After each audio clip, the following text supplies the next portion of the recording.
Hello and welcome back to Betrayal on the Trail.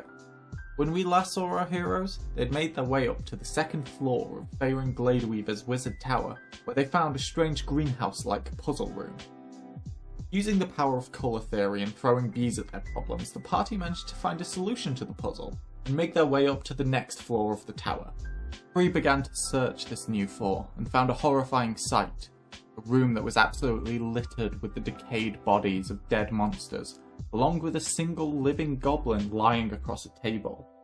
And that is where we shall continue our adventure for today. I would like to close the door. Door's closed. Was it 3? Why would you pick that door? Maybe the other one's better. Oh wait, what was it? There are lots of dead things and crazy scrollings on the walls, and dead things, and lots of dead things. I mean, it's probably all part of the Faerun Gladeweaver experience, that really, isn't it? I feel like I'm getting the full experience, but I'm not sure I'm enjoying it. I'd really like to go and check out the room if no one has any objections to that. Careful. I mean, yeah, let's roll.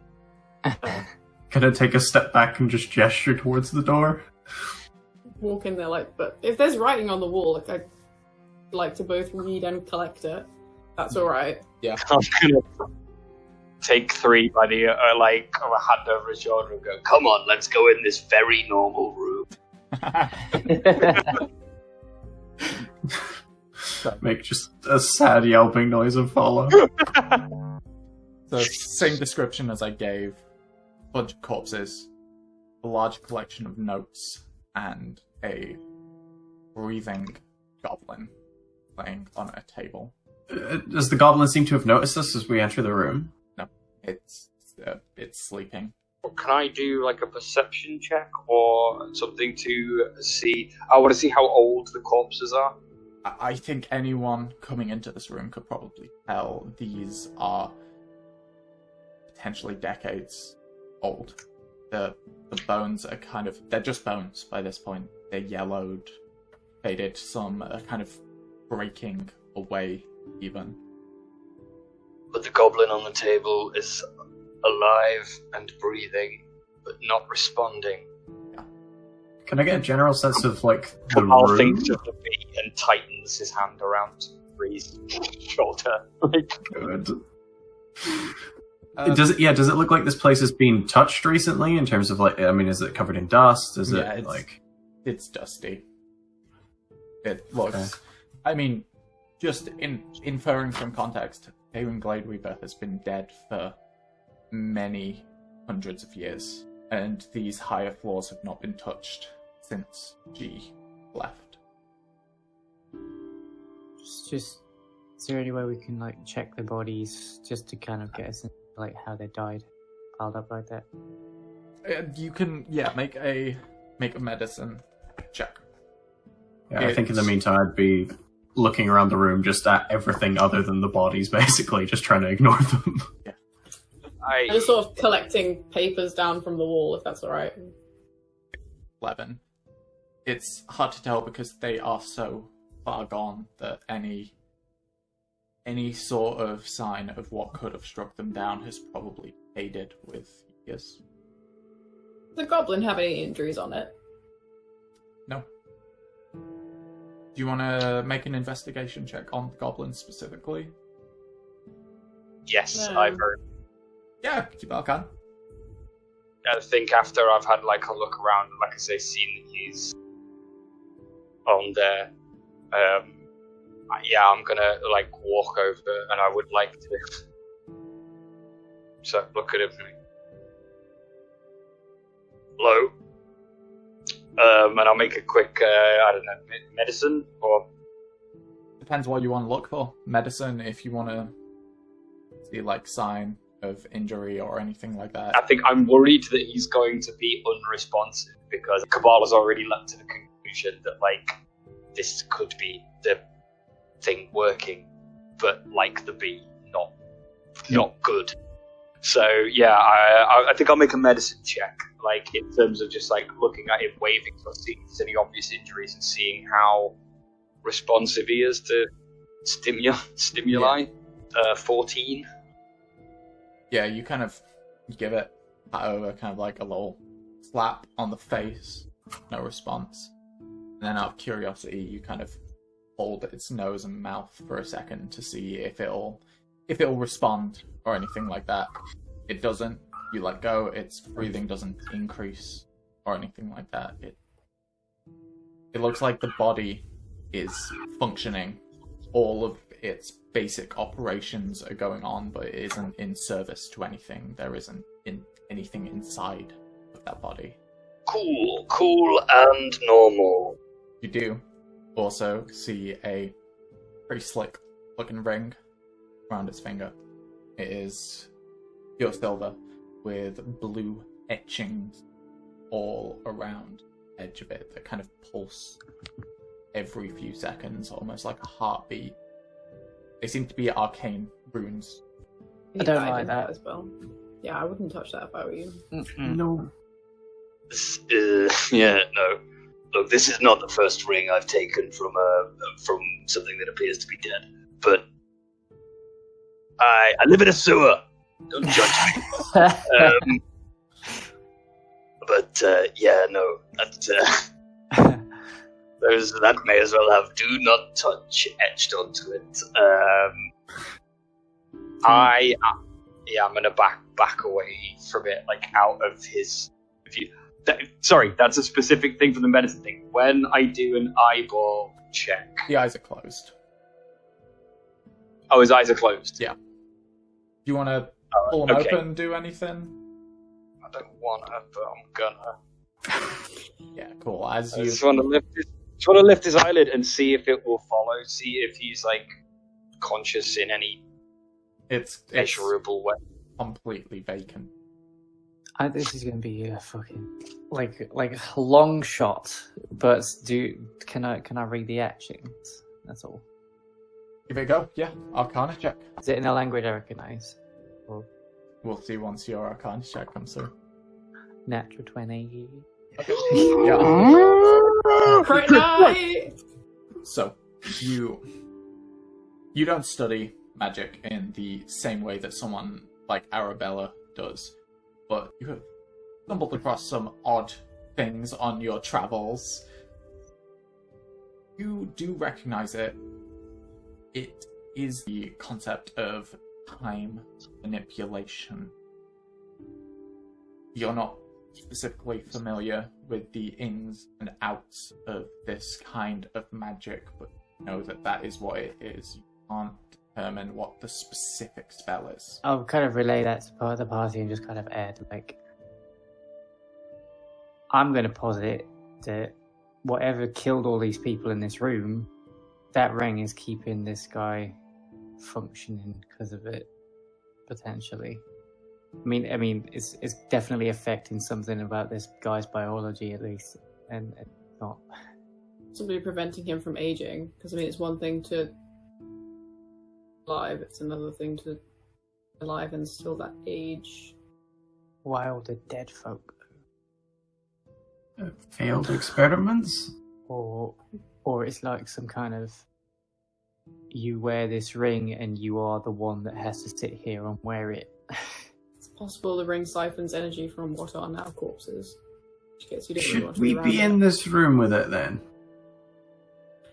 We're not dead now, so if it is having an effect, it's not having a speedy effect. I mean, if it was something like that had lasted 200 years, I can't imagine it's like a touch it and you die type deal.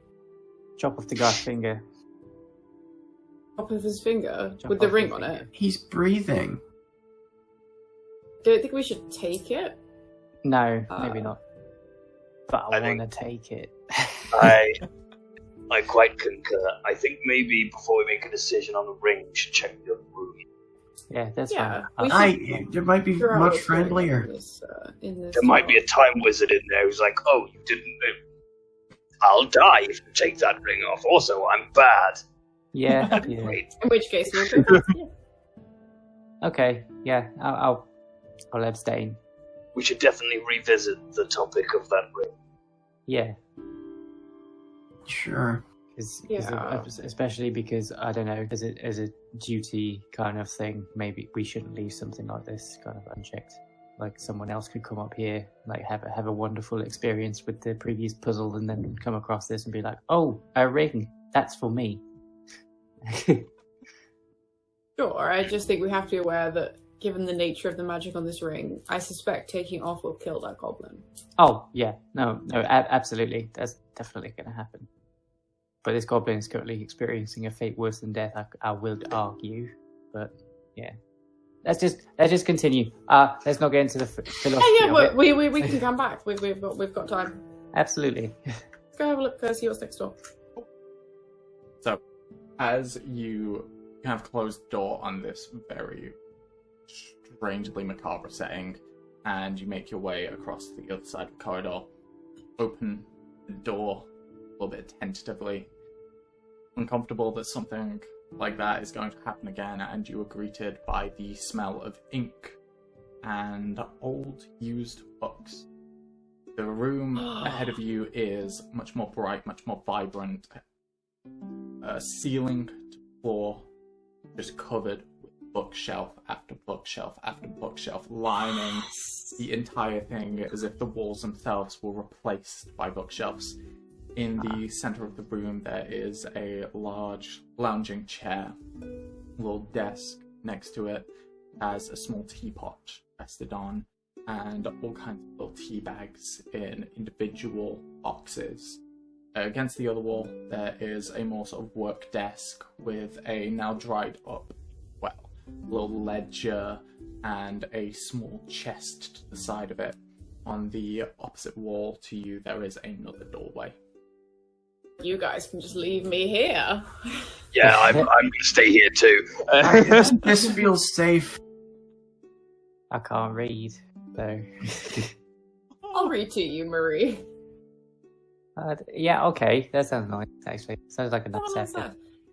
I have a preliminary sweep of the bookshelves for anything that looks like it's in Elvish or Sylvan. Yeah, of course. Make an investigation. Oh, an investigation. Because you're investigating. Can I investigate how comfy the chair is? Yeah, of course. It's... yeah. Why comfy? Holds you back 18. just nice. 18, yeah, of course. You make your way through all these ancient-looking now tomes, all on really complex, boring things like the political balance of the land at the moment, different wartime strategies. You stumble across a book that it's not in Sylvan or Elven, but it is about the Feywild. It is kind of that, thank you. It's not very thick in comparison to some of the other books, but any research is good research. Yeah, I'll just start leafing through that straight away. Yeah, amazing. I just put it in my inventory, please. Yeah, cool. Does anyone else want to have a look across the bookshelves? Yeah, I mean, I would probably also. Yeah. I like books. I like books that aren't too soggy. So yeah, I'll have a gander as well. Investigate. Yeah. That is a 17. Amazing, yeah. You do see a few things that take your eye. One of them seems weirdly out of place. There is a tome discussing draconic culture and its language. There's one as well about Kalaza, the swampy area. The area that Ekru said that they were heading off to. That might be of interesting. There's also a copy of Volo's Guide to Monsters just sitting on one of the shelves. Other than that, it's all just poems about numbers, people, places. Yeah, I think I'll be holding the Draconic Culture book without sort of realizing it. I'm just carrying this one around as I'm looking at the other ones. As you take hold of the Draconic one, you do. It's nothing bad, and it doesn't set fire. God, I have to stop opening sentences like that. You do notice that a few of the pages seem to have been folded over to mark places in it. this seems to be one that she comes back to. Okay. Yeah, I'm still gonna have that in my hands. I am planning to take it without actively planning to take it, if you know what I mean. It's absent-minded. You just instinctively go for it. Yeah. Then I think so. There's another door on the opposite wall, other than the one that we came in from. Yeah. All right. I'm just gonna go up to it and just try it, I suppose. Yeah. Cool. You go for the handle, turn, it opens up. Once again, another winding staircase up what must be the next floor. Oh, I want to check out that chest before we head off. Hang on, busy right now, but if anyone else wants to have a look, like speed reading. I'll go over and check. Cool. You head over to the chest, put your hands on it, swing it open, a kind of little ball of dust rises out from it and settles back down to the ground again. It seems like no one's been in this chest or touched it even for many a year, but you do see a little bit of parchment rolled up with a special kind of red seal stamped and closed. You would recognize these as spell scrolls. What is it, Marie? Well, you see, there's spell scrolls in here, and also I don't want to put my hands in it because there's too much wizard stuff happening, and I'm quite scared. But I'm gonna, but yeah, I'll have a sift if you. Yeah, we'll see if there's anything useful in there. There's not many. There's only 5. Can I tell what they are? Yeah, as you would need to reach in and have a little around to turn them over, see if it's written on anywhere. I'm just gonna kind of investigate the chest a bit. Yeah, cool. Do you wanna make a check for that? Yeah. I'm not sure. Are you looking for any arcane, or are you just doing an investigate for normal traps? I'm looking for eyes.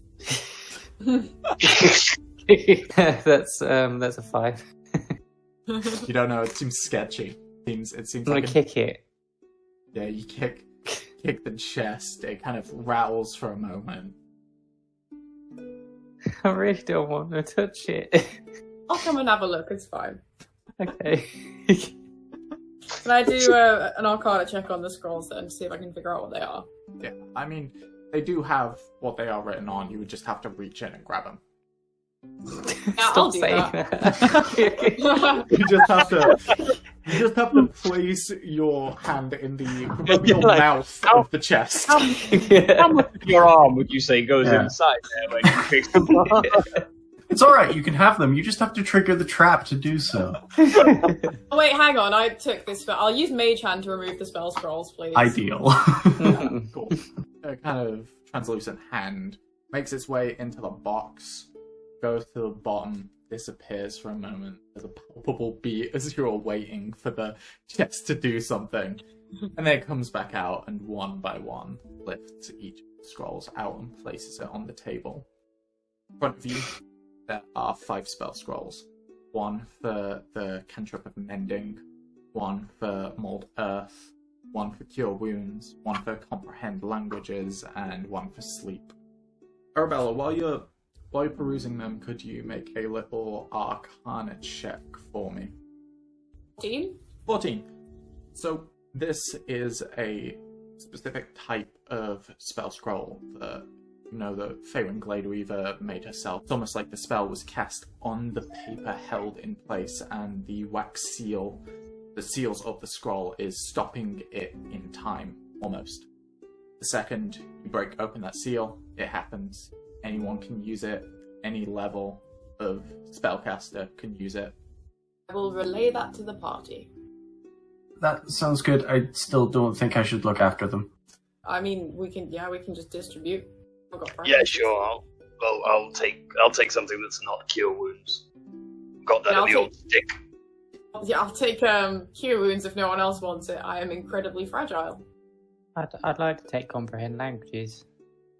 I mean, I don't know how much use it will be, but and just primarily because all of the other spells. I'm already worried about the prospect of me falling over on all of the vials that I have, and and the idea of me falling over on, I don't know, a large spell scroll and all of these things, and just I'm a kind of an explosive waiting to happen. Let's be honest.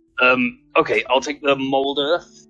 If that's Makes sense. cool. And then what were the other two? Bending. And sleep. Cantrip on a scroll. What a waste of this magic paper. It seems like, just from Arabella's check, it seems like this paper was specifically used to hand out to the non-magically inclined, just so that they had a chance to maybe use a few useful spells here and there. Alright, I'll take the mending one if that's alright. Do you want the sleep one, 3? Sure. I'll look after it. Yeah. And don't read it. Then we'll have to wake you up. Just to clarify. Sure. If no one objects, I'd just like to do one more sweep of the shelves for anything that looks like I could learn a spell from it and put it, like, copy paste it into my spellbook. Yeah, cool. Make another investigation check. 3. Another 18. Weirdly, I've rolled so many. Nice. Unfortunately, you madly search every single shelf for any sign of a spellbook, but you have come to the realization that the only place a wizard's spellbook will ever be is usually on the wizard themselves. There's a book from the Academy of the Strings, which is a kind of wizard's academy in the local area. It's about the study of the arcane strings that flow through the world and how to manipulate them. It's like a kind of amalgamation of a bard's way of thinking with a wizard's way of thinking to sort of create the best of both worlds. Sure, I'll take that. Sounds like some fun light reading. Cool. I am now finished in this room. Unless there's anything else we want to do here. How many tea bags are there, and how good does the tea look? Tea looks quite nice, actually. They're mostly berry-based blends, which I'm sure would be your literal cup of tea. There's quite a hefty amount. It looked like she kept this place well stocked. There was like the set that's placed out on the table, but then there is surplus underneath it as well. Ooh. Yeah, I'll take like 10 tea bags or something. So I'd see 3 going for it. I'm like, don't drink the tea that's in the pot. You know that's no different from the bubbles, right? Oh, what? It's acid or worse? I just mean it could be. Right, no, I was just going to take some tea bags for later when we can stop and have some tea. Cool, yeah, that's fine. Take a portable acid. He's still going to pocket the 10 tea bags, but he's going to look sad while doing it. Awesome. I assume you grab like one of each as well to get a nice variety down. Sure. Yeah, cool. We've ransacked this room. Yeah, you've just walked around the library taking objects. Yeah, like... Sorry, was she going to read them? You essentially distilled Dungeons and Dragons down into one sentence there. Yeah, Well- should we head onwards, or is there anything else we want to do? This floor. You need to read. Should we read those notes before we go up, or did you want to? Read them now, yeah? Hey, can I sit in the armchair and you can all sit on the floor and we'll do it like a bedtime story? I'll Read the notes now. I'll half-heartedly give up the armchair and sit on the floor.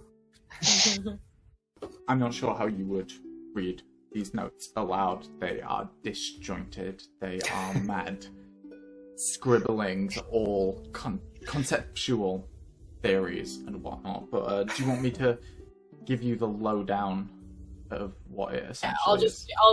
I'll do like the blurb for the party. So there's a lot of concepts about the concept of what a soul is, where it goes once it leaves a body, and how to return said thing to a body once it is already gone. What there also is a lot of talk about Ring, how she made Ring herself, how she etched arcane symbols into the edges of it. It is a ring that manipulates time. It is the time that surrounds the body. It returns it back to a sort of pristine state as if all physical injuries and injuries from time remove itself from it, it can bring the body back to life, but it cannot bring back the soul. And that's when the notes start to seem to get a bit frustrated, a bit frantic, as she tries to conceptualize what is a soul, what is the physical essence that had left something that she can't seem to find. And that's when it trails off. Okay. Well, that was the worst bedtime story I've ever heard. I'll say it if no one else will. I'm pretty sure Faerun was trying to figure out how to bring people back to life. And I'm pretty sure if we take that ring, the goblin's gonna return to the rest of the bodies. Right? Yeah, I think it's fair to say that Faerun was somewhere between 1 and 50% successful. Yeah, it looks like it's physically alive, but judging from these notes, it would imply that, the soul hadn't returned to the body, so... And if we put the ring on any of the bodies, it'll be similar. Yeah, I guess so. I don't know if it has any effect on anything that's alive, though. I mean, we poured the red potion on the flower that was alive and nothing happened. And my foot. And your foot. I'm personally in favour of not disturbing any of the experiments until we have all the information we can gather. I quite concur. I don't think that ring would do us much good anyway. I don't want to leave it. We can come back. We can Why? come back, but so can other people. There are there's the general public are literally 2 floors down, shopping for bobbleheads and the like. Conveniently, I have a spell that stops things from moving, so I could just cast it on that, and then no one would be able to take it until we came back. How long does it last? An hour. I can always come back and cast it again. I think it's a ritual spell, so... I like the idea of putting a bike lock on it while we explore upstairs, and then... Yeah. I like that. We could put it on the door. It's not a ritual spell, so it would burn a spell slot, but if you're genuinely really... I mean, I don't think people wander up here very often, and they have got security. I mean, they don't now. Yeah, we just killed We it. kind So of that dealt is with true. that problem. I don't mean to sound extremely suspicious of everyone and everything around us, but someone might have sent us here with the intentions of security gone so that they can get said room over. Three's just gonna start looking over his shoulder. Not in the room, 3. Yeah, you see a man in a black and white striped t-shirt with a big sack over his shoulder. It's him. I knew it. yeah, no, I see where you're coming from. It's been here for 200 years. Do you I'm know? opposed to disturbing things in the most powerful wizard ever's tower. I'm opposed to ruining her experiments both for our safety and also just selfishly. You know something that we don't, Murray? No, not at all. What I'm trying to say is that I am needlessly suspicious of everything. No, I mean it's a very valid point. I just want to cover every track that we have to keep ourselves safe and we are, by all intents and purposes, the only thing stopping this full world from falling into ruin. Correct? Aye. So, yeah. Yeah. I know we don't like talking about it because one of us is, not gonna do that and intends to, finish us all off. And I don't mean to poke fingers, and I'm not. I'm just saying that maybe 3, we don't have to look over our shoulders. Maybe we should look to each other for... Who exactly do you want to give the incredibly powerfully magic ring to? I don't really mind because, to be honest, I don't want to make a case for myself because then that implicates me. We're But not going to accuse anyone of anything. I don't think that. Well, I mean, we can, but I don't think there's any point. I don't want to carry the ring or anything because it's been on a dead goblin who maybe isn't at all dead, which honestly is. Regardless, I don't think the ring's that powerful.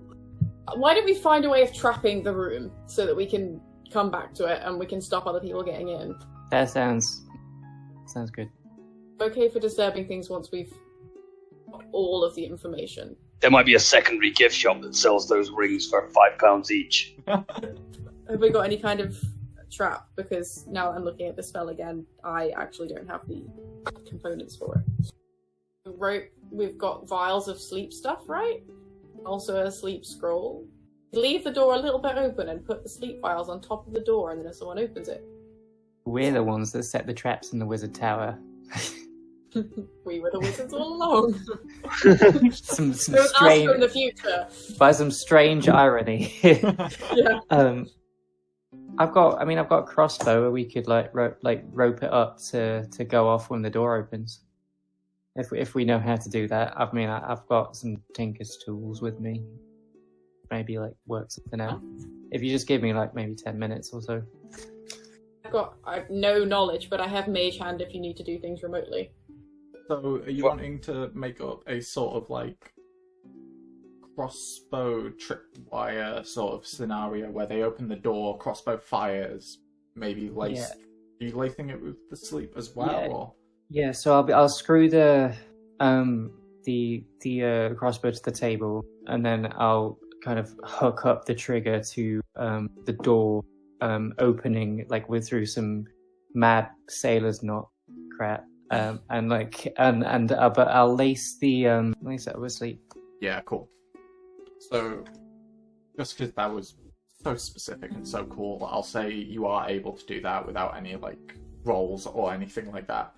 So you managed to kind of wind it round the doorknob, lace it through the room so that once it is pulled, it will go off. Managed to line it up so that it's just aimed at where someone would be stood once they open a doorway, and it's set up perfectly. And I'd like to check the ring to see if it's still there currently. Yeah, it's still there at the moment. Right, okay, that's fine. And then I'll kind of go under my limbo wire. Yeah, you squeeze your way kind of back through the semi-open door frame. Yeah, and then I'm like, good. Happy? I'm happy. Awesome. Right. You want to pop through that door and check out the next floor? So let's continue. You head off up the staircase once again, hugging the outer wall of this tower, before you come into what is a bedroom. Has a large 4-post bed with one of those slight veils all around it.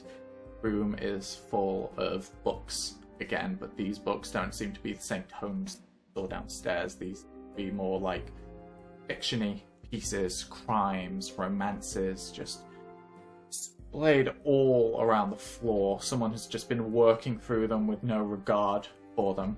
The walls, once again, have plant pots lining them, and the wall has this sort of effect that you can see the outside from it, even though you couldn't see in from the outside. It's kind of like a one-way mirror.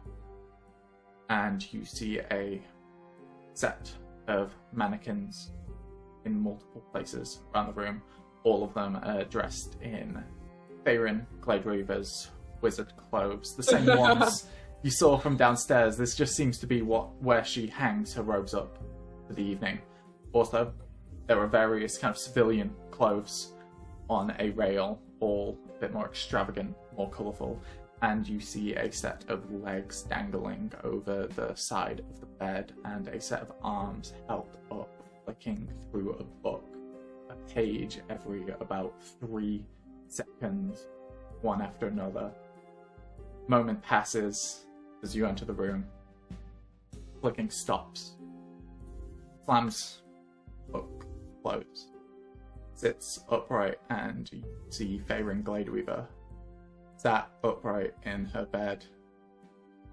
Looks to you all like, well, I waited a long time for this. Stands up, takes out a wand, taps herself, and gives herself mage armor, and that is where we are going to end for today's session. No! That's all the time we've got for this week's episode. But before you go, I just want to thank you so much for watching.